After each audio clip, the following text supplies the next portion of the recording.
and going back, but my concern, Ms. Cavazo Ramirez, and hopefully we can, and I don't know if we can expedite the AG's opinion or not, but going back to the contractors, there's at least 5 contractors that I know of that did work, weatherization work. Maybe some legitimately and some maybe not legitimately. We don't know, and that's I guess the extent. That's why we're going through the investigation. But my concern is to be penalizing the contractors, commissioners that did legitimate work, and holding up their payment. And that's why it's important to get this clarification, because they were contracted to go and do the work, yet to be penalizing them, because heaven knows how long this investigation is going to take. And let me just, it's going to take a while, like you mentioned. So my concern is the contractors went out there, did the work that was requested, and yet they're going to have to wait or be penalized because of the actions of others. So that's why I'm also concerned about this issue that we've got to move on it. We've got to make sure that the contractors that did the legitimate work, that went out there and did what they were supposed to do, get paid.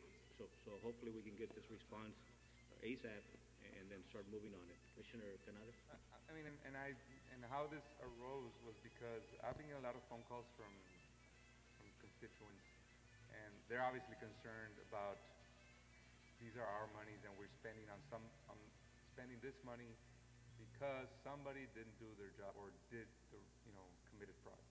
And I would say, and I'm not insinuating this, but politics aside, we need to do the right thing, whether it's good or it looks bad, whether we were at fault, whether one of our county employees did something wrong, whether it was the contractor who was in on it. We don't know all that, obviously, but I think we need to do what is right, and that's what the people expect from us, and that's why this came up, and I said, well, what better way than to ask somebody? And as you say, you may have some, may not have the answer we want, but the last thing we want is for you and Mr. Dio Flores and Mr. Vargas to not be able to work together so that we can, because I know there's been some back and forth on how should we do this, and we want to, obviously keep, we don't want to stress you out on this, but I know that you did have a concern last time on whether you should sign off or you wouldn't sign off. Leo said, I'm not going to make a payment unless you sign off. Obviously, it's becoming a problem. I'm normally not any part of the payment process, and I want to say that this is not something I have requested. I have not requested to be the last decision on this. Absolutely not.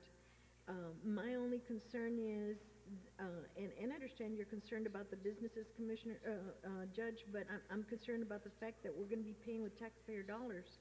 And I'm sensitive to the issues of the businesses and the contractors, but I'm also sensitive to the fact that this is taxpayer money, which quite frankly, in each of these cases, I'm going to assume worst case scenario, we are not going to get reimbursed by the state. We know we did not follow many of the protocols, and as Mr. Vargas has indicated, the state could very well say that for the fact that some people were skipped on the list, even if they were eligible, they could still say, we're still not reimbursing Webb County, in which case we're out taxpayer money that we use to pay, and that's why I understand where you're coming from, Commissioners, in requesting this opinion.